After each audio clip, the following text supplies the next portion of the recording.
나른한 오후, 느긋하게 독서를 즐기고 있는 오늘의 주인공 미야비.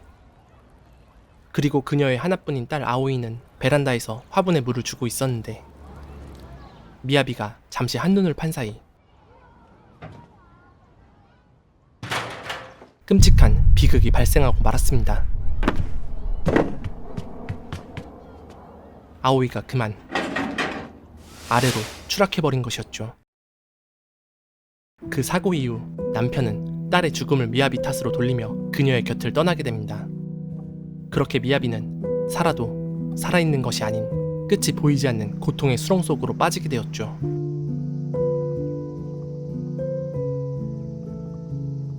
현재 그녀의 곁에는 밤무대에서 DJ 알바를 하고 있는 남자친구가 있었지만 그녀의 공허한 마음속을 채워줄 수 있는 건 아무것도 존재하지 않았습니다.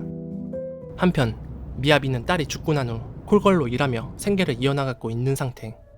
그런데 직장 동료 중엔 조금은 특이한 동료인 아카리라는 여성이 있었죠.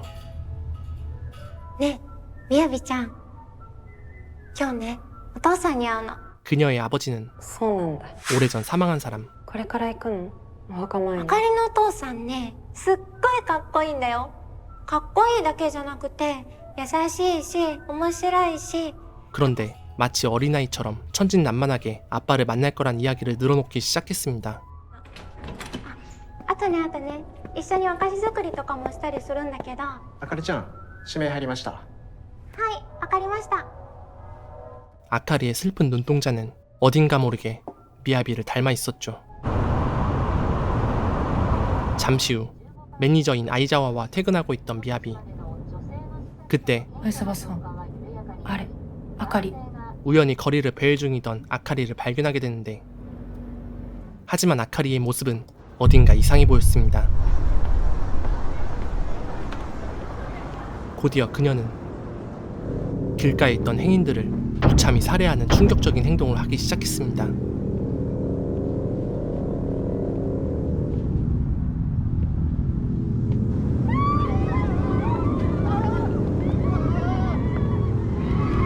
순식간에 벌어진 대참사 현장. 車の中にいて救急車も呼んで. 그날 이후 아카리는 감쪽같이 종적을 감추게 됩니다. 하지만 미야비를 비롯한 모두에겐 이번 사건이 낯설지만은 않았죠. 지금 나라는 온통 목적을 알 수 없는 테러로 사건 사고가 끊이지 않고 있었기 때문이었습니다. みやび、博物館で通り魔殺人と放火だって、なんか20人ぐらい死んで、やば、博物館黒焦げじゃん. 한편 아카리의 마지막 고객이었던 오카라는 남자의 콜을 받게 된 미야비. 어쩌면 그가 아카리에 대해 아는 게 있을지도 몰랐기에 미야비는 오카를 만나보기로 결정합니다.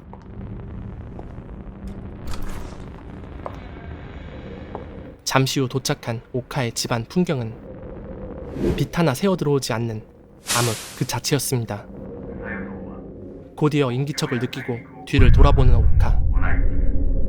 그런 오카에겐 한 가지 특이점이 있었는데 바로 인후암으로 성대를 잃고 오로지 스피커로만 자신의 목소리를 낼 수 있었다는 거였죠. 게다가 그가 원하는 건 미야비의 몸이 아니었습니다. 사진 작가인 그는 특이하게도 미야비의 신체를 촬영하고 싶어 했죠. 얼굴을 찍지 않는 조건이라면 미야비도 딱히 거절할 이유는 없었습니다. 어차피 이 바닥엔 변태는 널리고 널린 존재였기 때문이었죠. 그렇게 시작된 촬영. 이 방 안에서 유일하게 활력이 느껴지는 존재는 벽 한켠에 걸려있는 나방 그림. 그리고 신기한 건 그의 촬영이 시작됨과 동시에 미야비는 알 수 없는 평온함을 느끼기 시작했다는 것이었죠.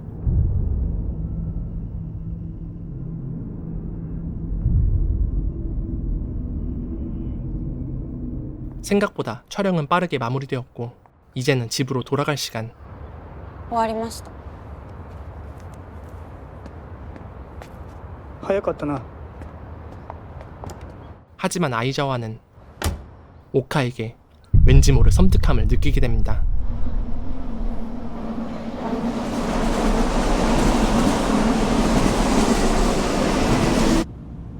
写真撮っただけか。困るよそういうの。規則知ってんだろ。すみません。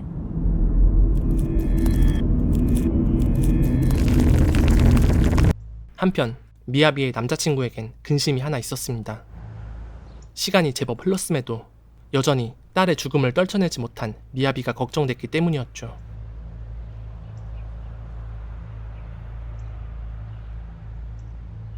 그리고 그는 미야비의 이러한 불안 증세의 원인이 이 집에 있다고 믿고 있었습니다. あれからいろいろ考えたんだけどさ、ちょっと田舎の方に行けばここと同じ金額で一軒家借りれるみたいだし、そっちの方がいいと思うんだよね。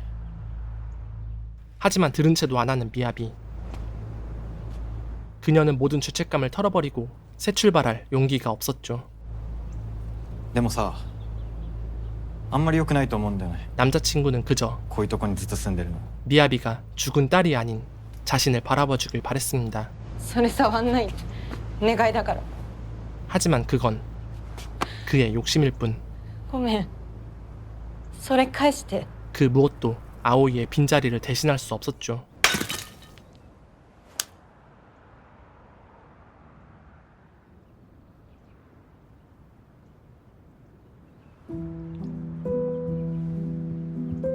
미야비의 이런 모습에도 남자친구는 그녀를 변함없이 사랑해 주었습니다.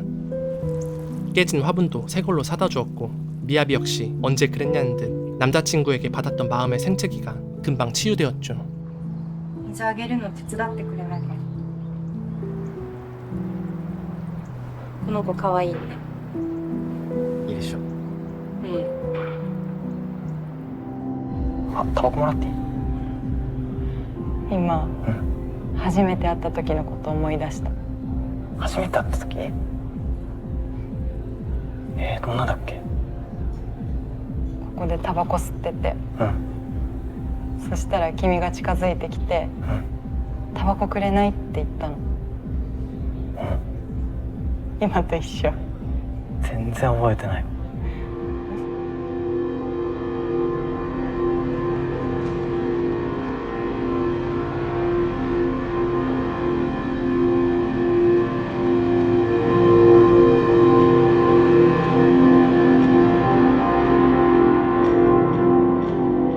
하지만 미야비가 진정으로 안식을 찾는 곳은 따로 있었습니다.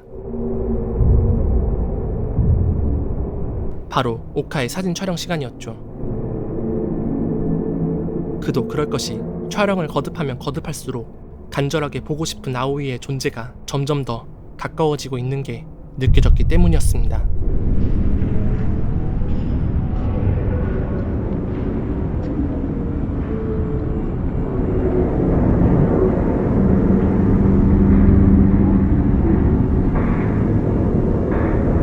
아니, 마치 곁에 있는 것만 같았죠.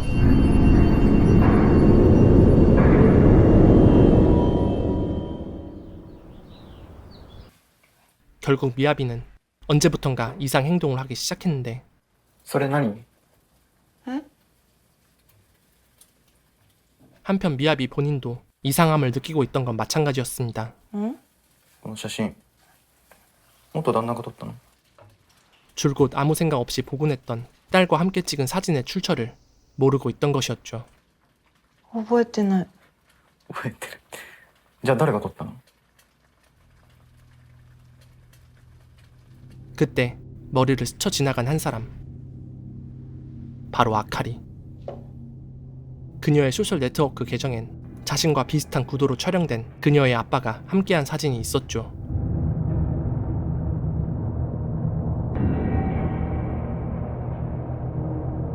그제야 잊혀졌던 기억이 떠올랐습니다.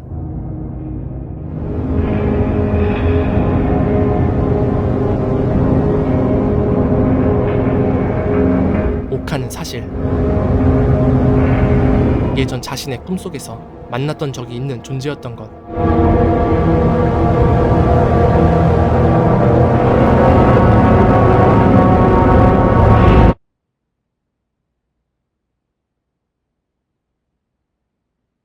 그리고 깨달았죠. 그의 정체가 무엇이든 간에 아오이를 만나게 해줄 수 있는 존재라는 걸.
그날 이후 미야비는 오카의 촬영에 적극 임하였습니다. 그것이 딸을 가깝게 느낄 수 있는 유일한 방법이었기 때문이었죠.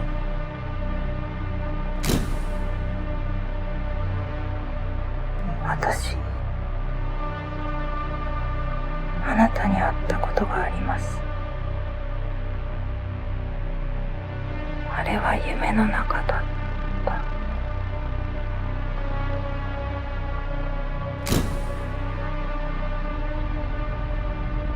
あなたはずっとあの子を夢見ている。その夢の中であの子もまたあなたを夢見る。そしてあなたはまたその子の夢を見つめ返す。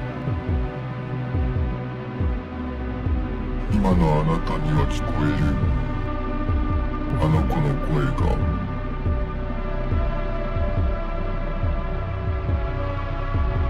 あかりに何をしたんですか？私は彼女を救いました。次に救われるのはあなただ。あの子は死んだ。生きています。今でもあなたの家にいてあなたの夢を見ている。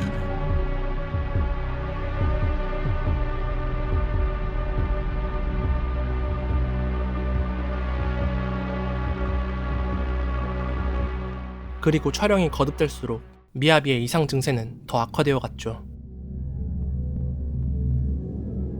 ワニはパクパク、カエルケロケロ。スイスイ。うん、次はね、ウサギがピョン。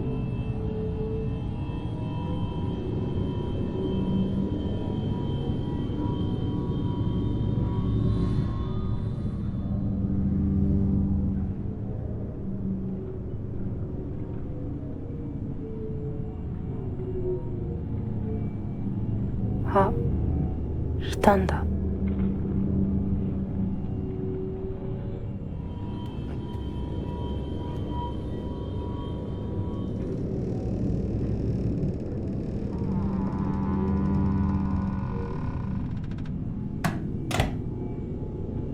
誕生日プレゼント何がいい？クマ。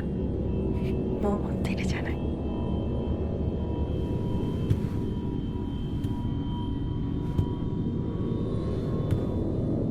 한편 며칠째 출근을 하지 않는 미야비가 걱정돼 찾아온 아이자와 더불어 현재는 종족을 감춘 아카리의 뒷배경을 조사한 자료도 함께 가져왔습니다. あかりは地元の中学校を卒業した後、清掃会社でアルバイトしてた。家族は統合失調症の母親だけ。父親はあかりが小学生の時に死んでる。二人暮らしだったが、母親の病状が悪化して生活費や医療費捻出のためにうちで働き出したんだと。母親からはひどい暴力を振るわれてたらしい。 아카리는 과거 아빠를 여의고 엄마에게 학대를 받고 자라온 가여운 소녀. 今日仕事から帰ったらお父さんがお帰りって言ってくれた。 그렇기 때문에 お母さんもお父さんがいるって分かれば前みたいにあかりに優しくしてくれるのかな。 아카리는 아빠의 존재에 대한 갈증을 느껴왔던 것이었죠. 岡の相手するようになってからあかりのメンタル加速的にぶっ壊れてるように見える。異常だ。 일본은 연일 학교, 병원, 박물관, 종교 시설 등에 대한 무차별 테러가 끊이질 않고 있었고 강력한 용의자 중 한 명인 아카리는 자신의 어머니마저 살해한 뒤 흔적도 없이 자취를 감춰버린 상태.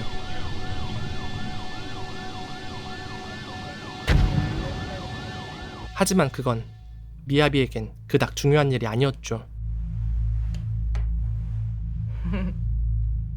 じゃあ一緒に歌おっか。いくよ。せーの。Happy birthday to you. Happy birthday to you. 미야비의 딸에 대한 망상은 날이 갈수록 점점 더 심해지고 있었습니다. 葵おめでとう。じゃあ一緒に消そっか。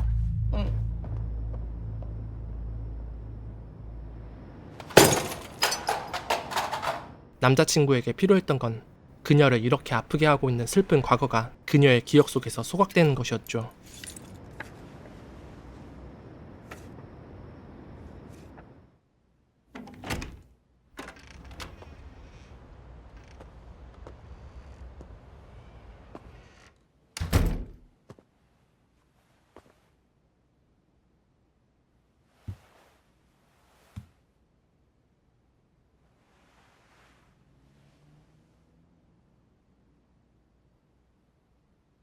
写真持ってったんだね。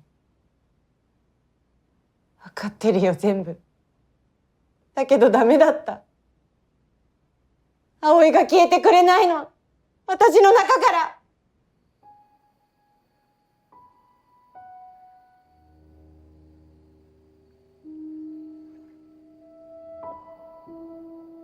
どんなことでも全部終わっちゃうから、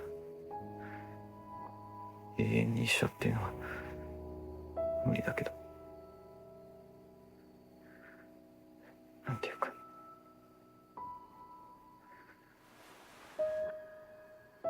自分から永遠ってやつを捨てれたら初めてわかると思う。何が？愛ってやつ。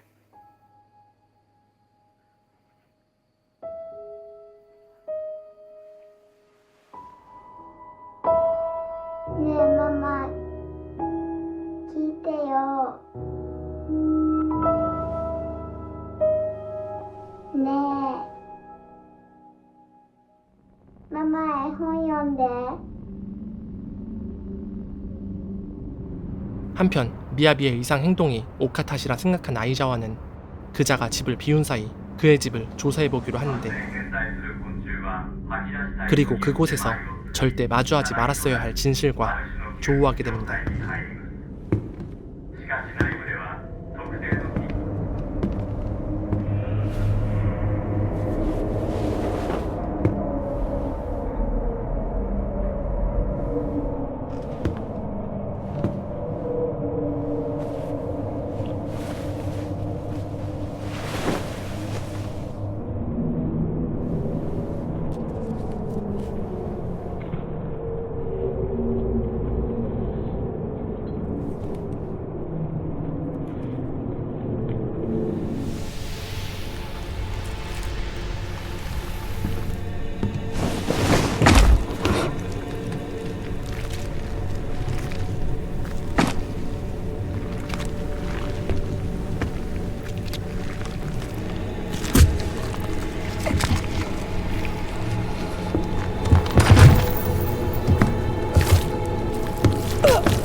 お疲れ様です。先上がります。相沢さんは？無断欠勤です。珍しいですね。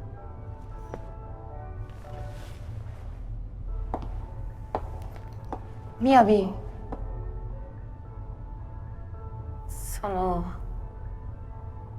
なんていうか、私があかりに見えた。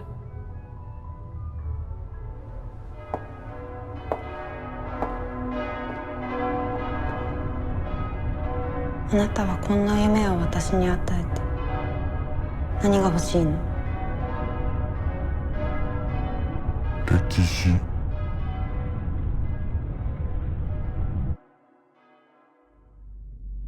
ある日、私は夢を見た。その夢の中で、私は一匹の蛾だった。しかし、蛾もまた、私を夢見ていた。蛾が夢見る私こそが蛾であり、私が夢見る蛾もまた私だった。そして誰しもが彼を見つめ返せるのだと知った。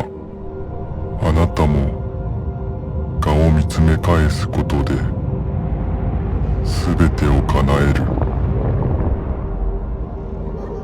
愛する娘だろうと、かつて存在すらしなかったものであろうと、蛾に始まりはない、終わりはない。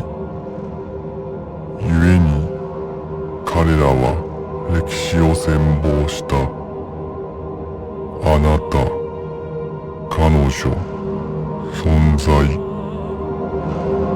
その眉の中から新しい歴史が生まれる。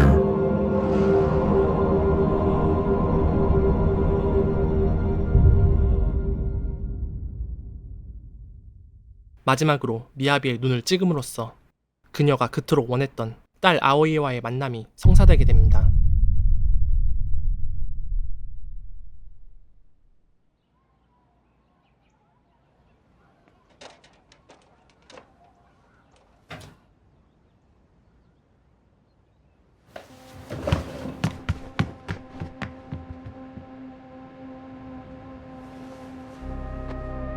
또したの？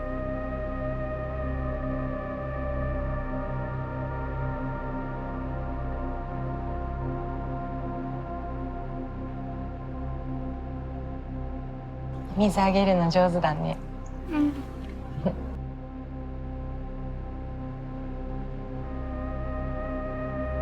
これ何か知ってる？なんだろう。教えてくれる？アロマティカス。アロマティカスっていうんだ。すごいね。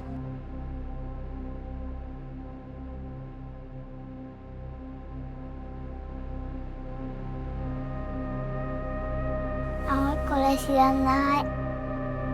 これはママもよくわからないんだ。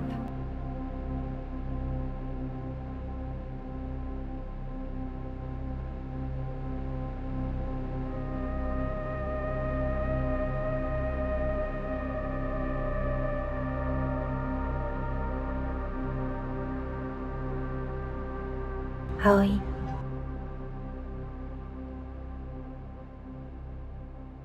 葵。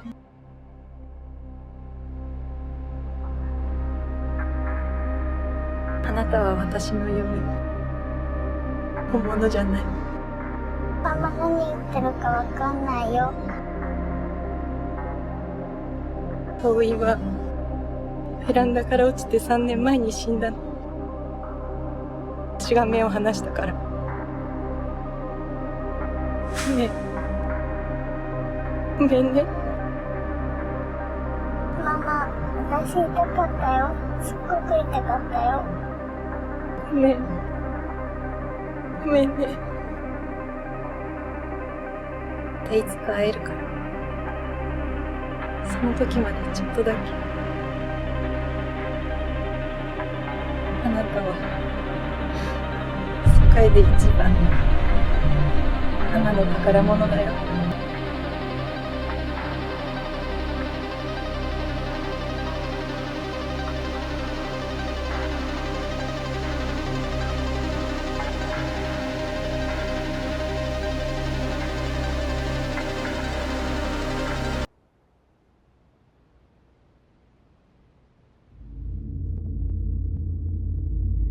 비록 꿈속이었지만 마마.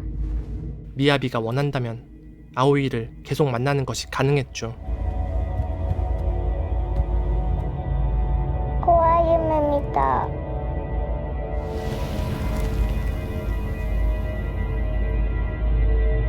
그리고 그녀는 이내 결심합니다. 오카가 원하는 바를 들어주고 자신은 꿈속에서 영원히 딸을 지켜주기로.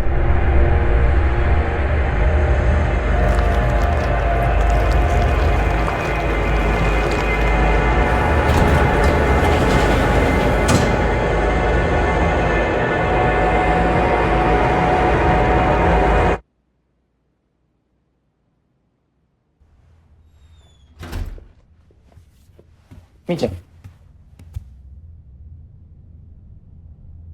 おかえり。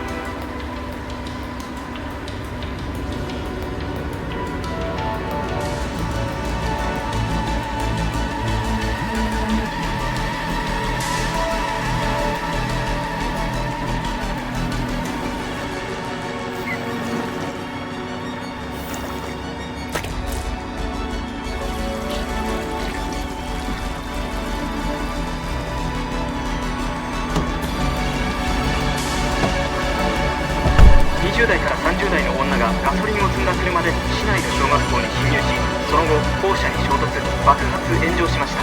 現場から女が立ち去ったとの目撃もあり、当局は市内の幹線道路を現在封鎖・検問を行っております。